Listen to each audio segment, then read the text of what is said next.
ওই আমার ঠোঁট ছাড়ো, অনেক ব্যথা লাগছে। সুইটহার্ট, তোমার ঠোঁট এত মিষ্টি যে ছাড়তে ইচ্ছে করে না। কেন? এর আগেও তো অনেক খেয়েছো, তখন কি মিষ্টি লাগেনি? হ্যাঁ, লেগেছিল, বাট তখন তো তুমি আমার দুষ্টু দুষ্টু বেস্ট ছিলা, আর এখন তো তুমি আমার মিষ্টি বউ। মিষ্টি বউর মিষ্টি ঠোঁট, উপস বেবি, সব মিষ্টান্নকে হার মানায়। বুঝেছি। এবার প্লিজ ছাড়ো, ফ্রেশ হয়ে আসি।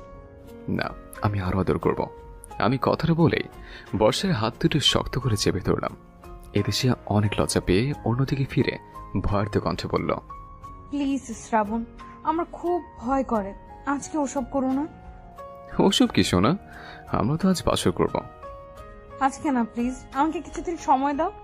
এই শাকচুন্নি, এতদিন তো বিয়ের জন্য পাগল করে দিচ্ছিলে, এখন বাসর করতে ভয় পাচ্ছ কেন? জানি না, বাট আমার কেমন যেন লাগছে। তুমি যাই বলে যান, আমি আজ শুনছি না তোমাকে অনেক সাধনার পর কাছে পেয়েছে, এত সহজে ছাড়া ছেড়ে নেই। এই ভালো হচ্ছে না কিন্তু। আর কিছু হোক বা না হোক, আমাদের বেবি হবে জান, জাস্ট একটু কাছে আসো। আমি হ্যাচকা টান মেরে বর্ষাকে আমার কোলে এনে ফেললাম। তারপর তার ঠোঁটে মৃদু কামড় বসালাম। কিছুক্ষণ পর ঠোঁট ছেড়ে তার গলায় ঘাড়ের চুমুকে দিলাম।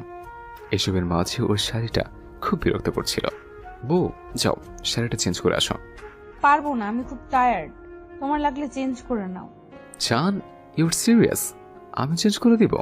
হ্যাঁ, তুমি চাইলে আমার ড্রেস চেঞ্জ করে 3 পিস পরিয়ে দিতে পারো। বেবি, জাস্ট ওয়েট, আমি এক্ষুনি আসছি। এই বলে খাট থেকে নেমে ড্রয়ার থেকে বর্ষার জন্য লাল রঙের 3 পিস এনে তার শাড়িতে হাত দিলাম।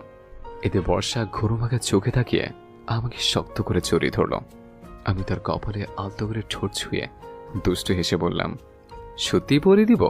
পরে আবার বলবে না তো তোমার জামাই লুচ্চা? না থাক, এমনিতেই তুমি আমাকে অনেক লজ্জায় ফেলে দিছো, বাকি যা আছে সবটুকু কেড়ে নিও না। দাও, আমি পরে নিচ্ছি। কেন কেন, আমি পড়ালে সমস্যা কোথায়? কিছু না, তুমি অপেক্ষা করো, আমি ওয়াশরুম থেকে আসছি। বর্ষা লজ্জা লজ্জা মুখ করে আমার হাত থেকে শাড়িটা কেড়ে নিয়ে দৌড়ে ওয়াশরুমে চলে গেল। আমি মৃদু হেসে ওয়াশরুমের কাছে গিয়ে লুকিয়ে পড়লাম। প্রায় 10 মিনিট পর বর্ষা যেই বের হয়েছে অমনি তাকে কোলে তুলে নিলাম। বর্ষা ভয়ে আঁতকে উঠে চোখ দুটো গোল করে তাকিয়ে দেখে আমি তাকে কোলে নিয়ে মুচকে মুচকে হাসছে। কি করছো? গলায় লাগছে তো। একদম মেরে ফেলবো, সব সময় শুধু দুষ্টুমি করতে হবে? আচ্ছা জান, তুমি কি ভয় পাচ্ছিলে যে এমন কোনো ভূত এসে হুট করে তোমাকে কোলে তুলে নিচ্ছে? হ্যাঁ সত্যি, আমি একটা মোষ দাড়িওয়ালা ভূতের ভয় পাচ্ছিলাম, যে ভূতটা এখনো আমাকে কোলে তুলে রেখেছে। আমি ভূত হলে তুমি কে? শেওড়া গাছের পেট নিয়ে? ছাড়ো, তোমার সাথে কথা নেই। আরে কই যাও, এখনো তো কিছুই করেনি। করতে হবে না তোর, ছাড়, আমি ঘুমাবো। আরে রাগ করো না বউ, আসো আমরা বাসর করি। করবো না বাসন, আমি যাচ্ছি, আম্মুর সাথে ঘুমাবো।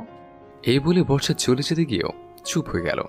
হয়তো ও ভুলেই গেছে সে এখনো আমার কোলে বসে কথাগুলো বলছিল। কি হলো, যাও, থেমে গেলে যে? না, বাসরাতে বেরিয়ে গেলে আম্মু কি ভাববেন? কি ভাববেন আম্মু? আচ্ছা বাদ দাও। এই, তোমাকে লাল ড্রেসে এমন গরম গরম লাগছে কেন? ইচ্ছে করছে সেই গরমে পুড়ে যায়। দেখো, পুড়তে এসে আবার ঝলসে যেও না যেন। ঝলঝলের ক্ষতি নেই, বাট তোমার শরীরের উষ্ণ ছোঁয়া পেতে চাই। এবার বর্ষা যেন তার লজ্জার শেষ প্রান্তে পৌঁছে গেছে। এতক্ষণ আমার কোলে থাকায় তার খুব অসুস্থ হচ্ছিল।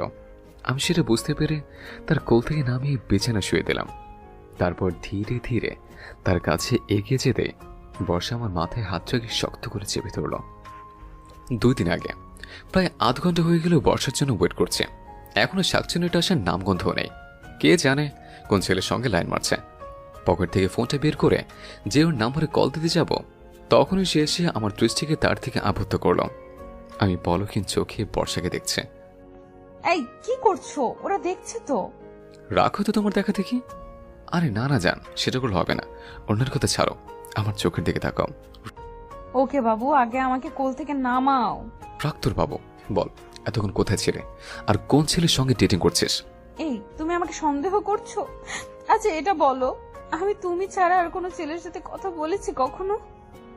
হেই আমার মিষ্টি শাকচুন্নি, তুমি তো সিরিয়াসলি নিচ্ছ কেন? আমি তো জাস্ট মজা নিচ্ছিলাম। জানি তো তুমি আমাকে ছাড়া আর কারো কথায় নিজের কল্পনা তো আনতে পারবে না। জানো যখন আমাকে এত কষ্ট কেন দাও? কারণ তোমাকে কষ্টে রাখাতে আমার অনেক মজা লাগে। ছাড়ো আমাকে, তুমি সব সময় আমাকে কষ্ট দাও। সরি বেবি, বিয়ের পর একটু কষ্ট পেতে দিব না। তাহলে বিয়ের আগে কেন দিচ্ছ? আমি তার কথার কোনো উত্তর না দিয়ে হুট করে 4 ঠোঁট এক করে দিলাম। শ্রাবণ, ভালো হচ্ছে না কিন্তু। এই তো জাস্ট শুরু জান, পুরো সংসার জীবনটা তো এখনো বাকি আছে। বর্তমানে বাসের রাতে বিড়াল মারার পর আমাদের অবস্থা। শ্রাবণ, আর পারছি না, এবার ছাড়ো প্লিজ। হ্যাঁ, আমার অনেক ক্লান্ত লাগছে, বাট চান গরমে ঝলসানোটা তো দারুণ ছিল। বর্ষার কপালে ঠোঁট ছুঁয়ে তৃপ্তিমাকে দৃষ্টিতে তাকালাম। সে আমার বুকে শুয়ে মুচকে এসে বলল, আমাকে এত কাছে পেয়ে তুমি খুশি তো? হ্যাঁ সোনা, জানো তুমি সত্যি একটা আগুন। যাও, মজা করো না, আমি এতটা সুন্দরী না, বুঝছো? আপনি অনেক বেশি সুন্দর। আর হ্যাঁ, এইভাবে বলার জন্য সরি, কিন্তু যা বলেছি আমার কাছে তুমি তার থেকেও বেশি গেছো। পৃথিবীতে তোমার চেয়ে অনেক সুন্দরী আছে জানি, তবে তুমি আমার কাছে সব থেকে সেরা আর আমার হৃদয়ের সর্দারিনী। বর্ষা আমার থেকে কিছুক্ষণ অবাক চোখে তাকিয়ে দুগালে আলতো করে চুমু এঁকে দিল। তাকে কোলে নিয়ে দুজন একসাথে ফ্রেশ হয়ে এসে জড়িয়ে ধরে ঘুমিয়ে গেলাম। পরের দিন ভোরে মুখে কারো নখের আঁচড় খেয়ে ঘুম ভেঙে গেল। চোখ মেলে তাকিয়ে দেখে বর্ষা আমার সারা মুখে হাত বুলিয়ে দিচ্ছে। ভোরের ওই মিষ্টি রোদ তার মুখে এসে পড়েছে, যার ফলে বর্ষার ওই মায়াবী ফর্সা মুখটা আরো উজ্জ্বল দেখতে লাগছে। এর আগে এভাবে তাকিয়ে দেখার সুযোগ আমার হয়ে ওঠেনি।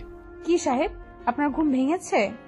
জি ম্যাম, আপনার ওই সুন্দর হাতে ছোঁয়া পেয়ে ঘুম কি আর থাকতে পারে? যাও দুষ্টু, আজকাল তুমি একটু বেশি বলে ফেলো। তাই? কিন্তু আমার তো মনে হয় না। এই বাবু, তোমাদের কিচেনটা দেখিয়ে দাও, আমি তোমার জন্য কফি বানিয়ে নিয়ে আসি। লাগবে না, আমি আজ থেকে কফির বোতল মিষ্টি খাবো। মানে, কফির বোতলে কেউ আবার মিষ্টি খায় নাকি? কেউ না খেলেও আমি খাবো। এই বলে দ্রুত ফ্রেশ হয়েছে বর্ষাকে চাপড়ে ধরলাম। তারপর ধীরে ধীরে তার ঠোঁটের দিকে এগিয়ে যাচ্ছে।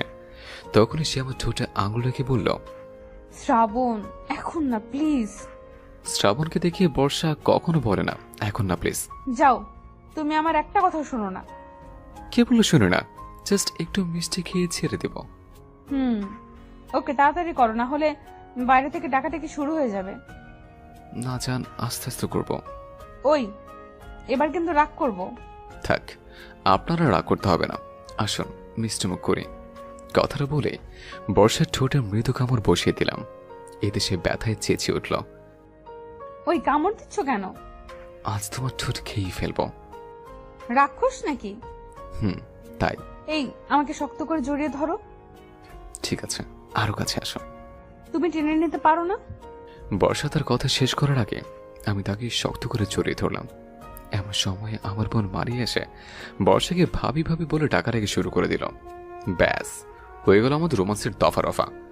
বর্ষা আমার থেকে নিজেকে ছাড়িয়ে দরজা খুলতে শুরু হয়ে গেল ভাবি ননদের দুষ্টু মিষ্টি আলাপ। এখানে আমার না থাকাই বেটার। সো আজকের মতো বিদায় নিচ্ছে। সবাই ভালো থাকবেন, আর গল্পটি কেমন লাগলো কমেন্ট করে জানাবেন।